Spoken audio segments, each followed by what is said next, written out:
이 시간에 하나님의 말씀은 애니야야 일어나라, 이 말씀을 전하고 또 듣도록 하겠습니다. 베드로에게는 가장 긴박하고 시급한 시점에 예수님을 배반한 적이 있다는 치명적인 약점을 가지고 있었습니다.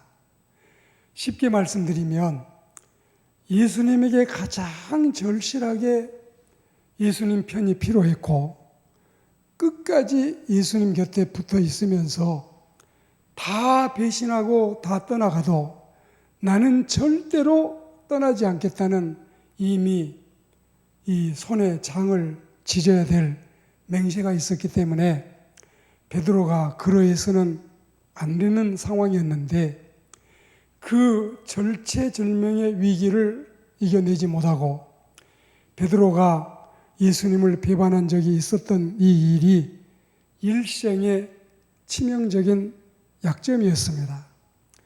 이 약점을 간직한 채 꼭기호하고 다구는 소리만 들려도 일어나서 눈물을 흘리며 회개했다는 베드로의 일생이었습니다.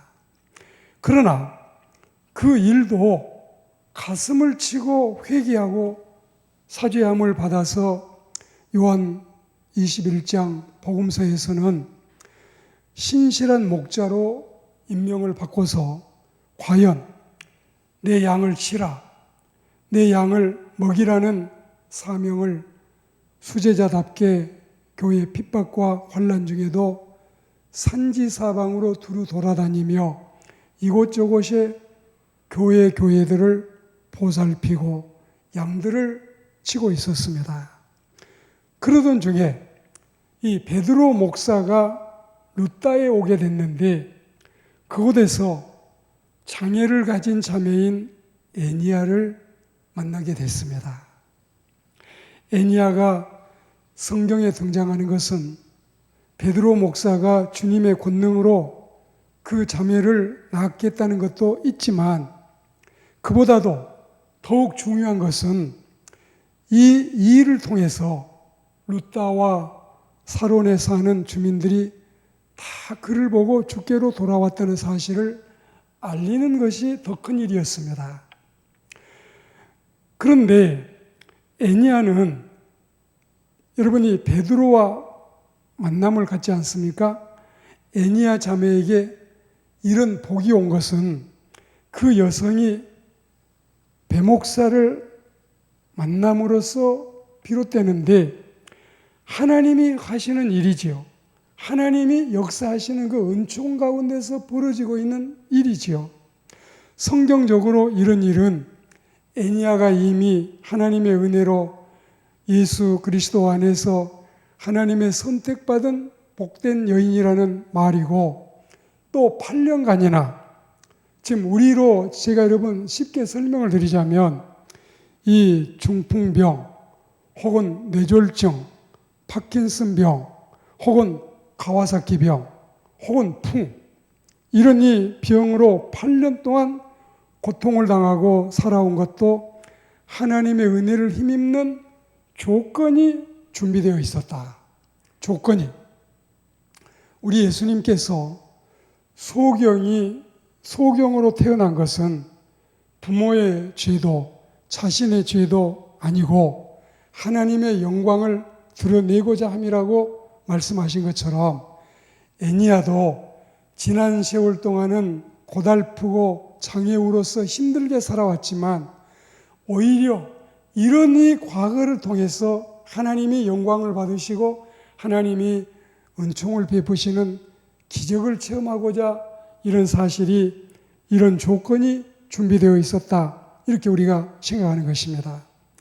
우리들 또한 아무리 고통스럽고 불행한 환경이 괴롭히더라도 우리 하나님께서는 그 모든 고난에서도 애니야를 구해내듯이 능히 우리도 구해내시리라는 확신을 갖고 믿고 또 낙심하는 대신에 도리어 감사한 마음으로 때를 기다리는 하나님의 사람들이 되기를 주의 이름으로 권면합니다. 자, 그리고 이 사도는 애니야에게 예수 그리스도께서 너를 낫게 하시니 이제 그만 일어나라. 너 누웠던 자리를 정돈하라. 이렇게 말씀 전하는데, 주의 종은 이미 애니야에게 주님의 섭리를 성령의 감동하심으로 알게 되고 애니야에게 임할 하나님의 역사를 확신하고 있었던 사실을 우리가 엿볼 수가 있습니다. 그리고 예수님이 너를 낫게 하신다는 이 하나님의 종의 말이 애니야의 마음속에 강한 신앙심을 불러일으켰습니다. 실제로 히브리서 4장 2절 말씀에 보시면 복음을 듣는 자라도 믿음과 결부시키지 아니하면 그 말씀이 그들에게 유익하지 못하다. 이런 말씀이 있어요.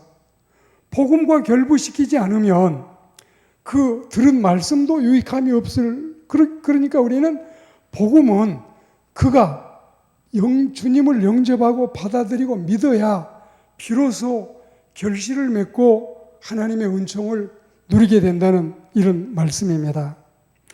예수님께서도 병든 자를 고치시거나 일으키실 때에 내 믿음대로 될지어다 하신 말씀이 무슨 뜻이었는지 이제 여러분 우리가 아실 수 있겠지요. 그러므로 우리에게도 이런 기적이 일어나기를 원하신다면 그만큼 우리의 믿음이 돈독해야 됩니다. 신실해야 됩니다. 독실해야 됩니다. 성경에 등장하는 이들은 그 이름이 지닌 뜻도 중요한 작용을 하는데 애니야도 이름이 대단해요. 이 애니야라고 하는 이름은 칭찬받는 자, 칭찬 듣는 자, 칭찬의 사람 이런 뜻이기 때문에 은혜 입은 신자 가운데 한 사람인 것은 분명합니다. 우리가 성경 이해의 중요한 대목이 깃들어 있는데, 자, 8년 동안을 직역하면은 8살부터 이렇게 할 수가 있으니까 병을 8년 동안 알아왔다는 의미도 되지만 8살 때부터 이 병을 알아온 것으로 이해를 해도 돼요. 그러니까 이 히브리어 헬라어 원문은 여러 가지 우리에게 다른 또 시사함이 있다는 말씀을 드리는 겁니다. 여하튼 이런 중에 누린 건강이기 때문에 8년간 누렸던 질병을 알았든지 또 8살부터 이 고통을 당하고 살아왔든지 여하튼 하나님의 이 허락하신 은혜는 애니야에게 너무나 값지고 귀한 것이었다. 너무나 큰 감사거리였다. 너무나 하나님께 찬미하고 싶고 영광 돌리고 싶다. 이런 사실을 의미하는 것입니다. 그리고 이 애니야는 아이네아스, 아까 우리 다비다에 대한 말씀에서도 제가 이 도루가를 말씀하기도 했는데 애니야는 아이네아스라고 하는 발음이 또 나오기도 하는데 우리에게도 기적이 일어날 차례가 애니야처럼 순서가 된 것입니다. 베드로는 애니야에게 일어나라고 명령을 했습니다. 이 시간에 애니야에게는 자신의 병을 고칠 수 있는 담대한 믿음이 들어갔습니다. 이제는 더 이상 아픈 몸, 병든 몸, 비뚤어진 얼굴, 누운 채 지내온 자신의 약한 것들을 바라보지 않았습니다.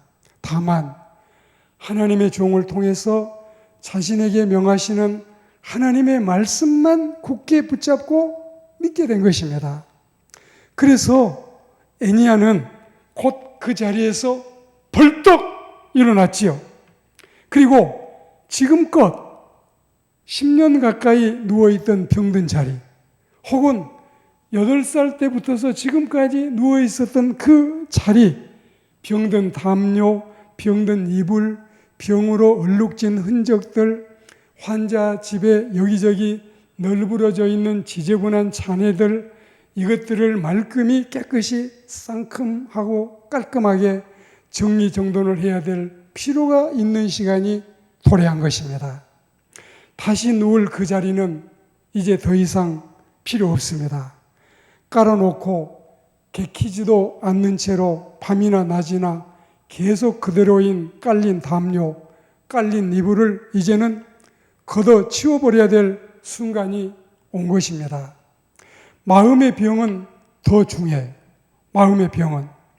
지금까지 우울증이나 히스테리나 신경과민이나 불면증이나 환청이나 몽상이나 자살 충동으로 여러분 이 그따위 것들이 다 이제 예수님의 이름으로 몰아내야 되고 다시 우리는 그 캐캐묵은 지저분한 기분, 그 꾸리꾸리한 상흔, 잔해 이런 것들을 남겨놓지 말고 내 마음에서, 내 머리에서, 내 정신에서, 내 인생사에서 다 쓸어내버려야 되는, 다 쓸어내야 되는 정신적인 문제는 더 크고 내 몸에 붙어있는 병의 찌꺼기들도 참 이 잔인한 것들이니 다 털어내야 돼. 애니야처럼. 다시 그 자리에 누우면 안 돼요. 한 번 일어난 자리에 다시 돌아 눕는 것은 하나님의 사람에게는 있을 수 없는 바보의 짓들입니다. 알코올 중독자 술잔을 버리세, 마약 봉지 내다가 버리세, 들고 다니던 화또장 버리세. 우리는 하나님의 백성답게 은혜로운 인생을 살아갈 준비를 다시 할 수 있는 그런 기회에 하나님을 영화롭게 하는 하나님의 백성들이 되기를 주의 이름으로 권면합니다. 오늘 말씀을 맺어가면서 루다와 사론에 사는 주민들이 애니야로 인해서 신앙을 갖게 됐다는 놀라운 사실입니다. 이 말씀은 로마서 14장 18절 말씀과 견주어 봅니다. 이로써 그리스도를 섬기는 자는 하나님을 기쁘시게 하며 사람에게도 칭찬을 받느니라. 이렇게 말씀했듯이 신앙심이 발휘돼서 하나님의 긍휼히 여기심을 받게 되고 또한 병을 고침받게 되면 이 기적을 바라보던 지역 주민들이 도저히 안 믿을 수가 없게 되는 이런 놀라운 사실이 발생하게 됩니다. 이 기적을 통해서 고침을 받아서 수년 묵은 병을 고치고 장애인에서 정상인이 된 것은 말할 것도 없고 또 전도의 문이 활짝 열려서 개인 전도를 훌쩍 뛰어넘어 이제 집단 전도가 되고 그리고 두 지역이 모두 지역 복음화가 돼서 엄청난 전도 효과가 나타난 것입니다. 하나님의 나라는 말에 있지 아니하고 오직 능력에 있다더니 애니야가 더 이상 와병 중에 누워있는 신세가 아닌 정상적인 온전한 새로운 모습으로 나타났을 때 사람들은 놀랐겠죠.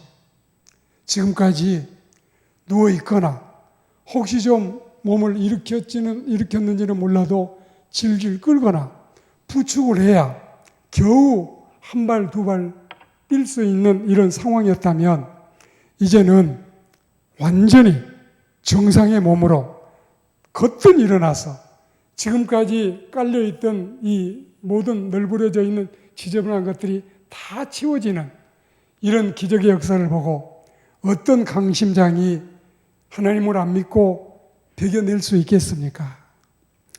루다는 서울에서 요파 쪽으로 가다가 40km 지점에 있는데 구약시대에는 롯이었고 사론 땅에 있는 성읍이라고 해야 적절한데 그러니까 사론 평원에는 이른 봄과 싹이 트는 풀들과 아름다운 꽃들이 가득한 평야 이 지대인데 그곳에 루다라는 성읍이 있었던 거죠.